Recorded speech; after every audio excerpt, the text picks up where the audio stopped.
Tuhan bersamamu. Dan bersama rohmu. Inilah Injil suci menurut Matius. Dimuliakanlah Tuhan.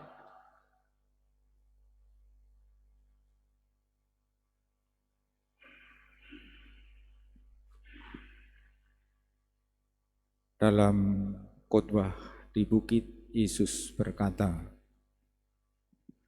"Waspadalah terhadap nabi-nabi palsu yang datang kepadamu dengan menyamar bagai domba, tetapi sesungguhnya mereka adalah serigala yang buas.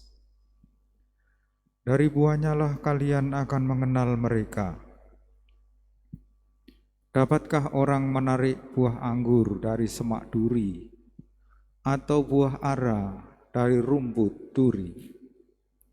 Camkanlah, setiap pohon yang baik akan menghasilkan buah yang baik, sedang pohon yang tidak baik akan menghasilkan buah yang tidak baik.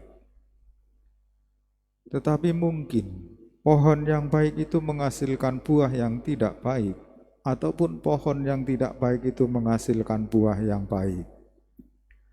Dan setiap pohon yang tidak menghasilkan buah yang baik pasti ditebang dan dibuang ke dalam api.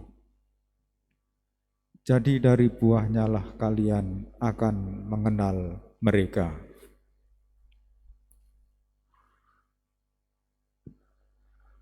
Demikianlah sabda Tuhan. Terpujilah Kristus.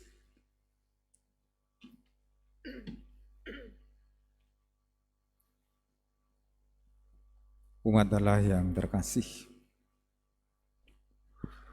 dalam kitab 2 Raja-Raja bab 22 ayat 8 sampai 13, dilanjutkan bab 23 ayat 1 sampai 3, dikisahkan bahwa pada zaman Raja Hosea ditemukanlah kembali kitab Taurat di rumah Tuhan. Maka imam besar Hilkia meminta supaya kitab yang sudah ditemukan itu menjadi pedoman bagi bangsa Israel, menjadi pegangan, menjadi sumber kekuatan, dan mengingatkan umat akan perjanjian mereka dengan Tuhan. Pembacaan kitab Taurat yang diperlakukan kembali, ditemukan kembali itu menyadarkan kepada kita bahwa kitab suci sesungguhnya harus kita temukan dalam hidup kita arti dan maknanya. Arti dan maknanya, meskipun ayat itu barangkali sama, tetapi harus mempunyai makna arti yang baru dalam kehidupan kita. Tergantung bagaimana kita merenungkan, dan Roh Kudus membimbing kita berdasarkan kitab suci yang kita baca.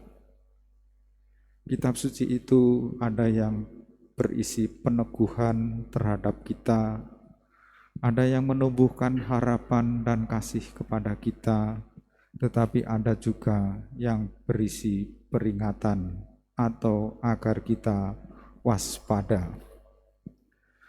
Kewaspadaan terhadap nabi-nabi palsu juga diawaskan oleh Yesus pada Injil yang kita dengar. Waspadalah terhadap nabi-nabi palsu. Kalau ada orang yang mengaku diri sebagai nabi, kita harus melihat dari buahnya. Nabi adalah orang utusan Tuhan. Nabi adalah orang yang berbicara atas nama Tuhan, dan nabi itu mengingatkan manusia akan perjanjiannya dengan Tuhan. Dan nabi itu biasanya dan seharusnya dalam kitab-kitab perjanjian lama ataupun nabi terakhir Yohanes Pembaptis mengingatkan manusia akan perjanjiannya dengan Tuhan. Dan Yesus sebagai nabi sekaligus sebagai Mesias menjadi model kenabian kita. Kita yang setiap hari mungkin membaca kitab suci, yang setiap hari merenungkan sabda Tuhan, kita menjadi baik kalau dilihat dalam perbuatan-perbuatan kita. Merenung saja belum cukup, berkhotbah atau homili saja belum cukup. Semuanya harus diwujudkan dalam tindakan nyata. Dan tindakan nyata atau perbuatan baik itu adalah buah-buah dari permenungan sabda yang kita renungkan, juga buah dari iman kita. Orang yang baik berbuah dalam kebaikan, dan kalau orang yang mengaku baik berbuah dalam kejahatan, pasti dia orang baik, bukan orang baik. Ibaratnya, mari kita menjadi pohon yang baik dan menghasilkan buah yang baik juga. Kita satukan doa-doa kita bersama persembahan di altar.